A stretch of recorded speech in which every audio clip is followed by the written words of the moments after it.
रश्मि आप लोगों के समक्ष महान दार्शनिक और साहित्यकार खलील जिब्रान की कहानी वह स्त्री लेकर आई हूँ।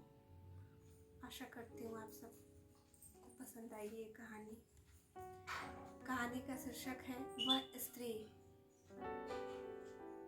इस उजड़े हुए और सुनसान कमरे में कल वह स्त्री बैठी थी जिसे मेरा दिल प्यार करता है।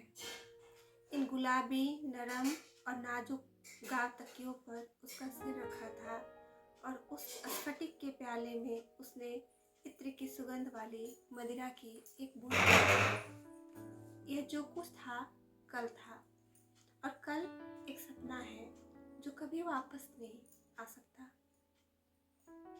लेकिन आज वह स्त्री जो मेरी अभिलाषाओं की दुनिया थी एक सर्द, वीरान और बहुत दूर की दुनिया में चली गई है जिसे अकेलेपन और विस्मरण का देश कहते हैं। यह स्त्री मेरे हृदय की स्वामिनी है। उसकी उंगलियों के निशान अब तक मेरे आईने पर साफ दिखाई देते हैं। उसकी सांस की सुगंध से मेरे कपड़े अब तक महक रहे हैं। उसकी मीठी आवाज से अब तक मेरे मकान का कोना कोना गूंज रहा है। परंतु स्वयं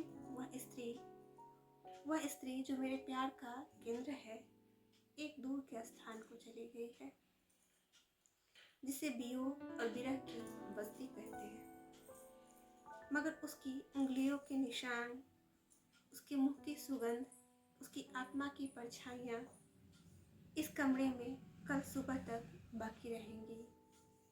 जब हवा के लिए मैं अपने मकान के किवाड़ खोल दूंगा तो उसके झोंके हर उस चीज को उड़ा ले जाएंगे जो उस सुंदर जादूगरनी ने मेरे लिए छोड़ी है। यह स्त्री मेरी आकांक्षाओं का मूल स्रोत है। उसका चित्र अब तक मेरे बिस्तर के पास लटक रहा है। उसने जो प्रेम पत्र मुझे लिखे थे वे अब तक हीरे मोती जड़े हुए चांदी के बक्से में सुरक्षित हैं। उसके माथे पर लहराने वाले सुनहरे बाल जो उसने अपनी निशानी के तौर पर मुझे दिए थे अब तक कस्तूरी और अंबर से सुगंधित गिलाफ में रखे हैं। सारी चीजें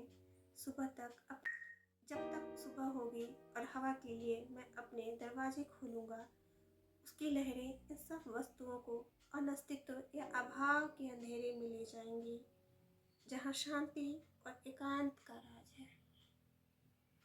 नवयुवक को वह स्त्री जिसे मैं प्यार करता हूँ उन्हीं स्त्रियों जैसी है जिसे तुम प्यार करते हो। यह एक विचित्र जीव है जिसे देवताओं ने कबूतर की संधि प्रियता, सांप के दांव पेच, मोर का गर्व और अभिमान, भेड़ियों की कपट नीति, गुलाब के फूल का सौंदर्य और अंधेरी रातों के डर को मुट्ठी भर राख और चुल्लू भर समुद्र के झाग में मिलाकर बनाया है। मैं इस स्त्री को जिससे मुझे प्यार है बचपन से जानता हूँ। जबकि मैं खेतों में उसके पीछे पीछे दौड़ता था और बाजारों में उसका आंचल पकड़ लेता था। मैं उसे अपनी जवानी के दिनों में भी जानता था जबकि मैं किताबों में उसके चेहरे का प्रतिबिंब देखता था। शाम के बादलों में मुझे उसका रूप दिखाई देता था और नहरों की जलधारा के कलकल में मैं उसकी आवाज का संगीत सुनता था।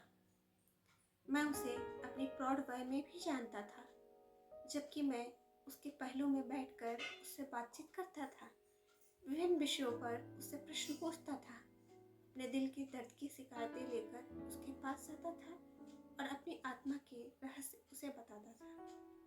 यह जो कुछ था कल था और कल एक सपना है जो अब कभी वापस नहीं आ सकता।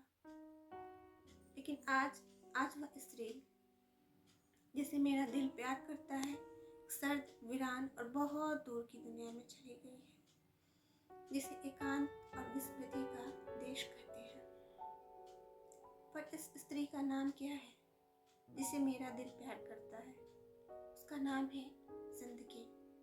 जिंदगी एक रूपवती और जादूगरनी स्त्री है जो हमारे दिलों को लुभाती है, हमारी आत्माओं को बहकाती है और अपनी अनुभूतियों को अपने वादों से बोझिल बनाती है। अगर ये वादे बढ़ते चले जाते हैं तो हमारे अंतःकरण में दुख की चिंगारियां भड़क उठती हैं। जिंदगी एक नारी है जो अपने प्रियतमों के आंसू से नहाती है और अपने शहीदों के खून का इत्र मलती है। जिंदगी एक औरत है जो उन सफ़ेद दिनों की पोशाक पहनती है जिनमें काली रातों के अस्तर लगे रहते हैं। जिंदगी एक स्त्री है जो मनुष्य हृदय को अपना मित्र तो मान सकती है पर पति नहीं बना सकती। जिंदगी एक दुष्चरित्र किंतु सुंदर औरत है जो कोई उसका दुराचार देखता है उसके सौंदर्य से घृणा करने लगता है। बहुत ही बेहतरीन दर्शन है जिंदगी के लिए। जिंदगी जब साथ छोड़ देती है तो फिर क्या ही बचता है, कोई याद नहीं करता, बस हम एक कल बन के रह जाते हैं। धन्यवाद, फिर मिलते हैं।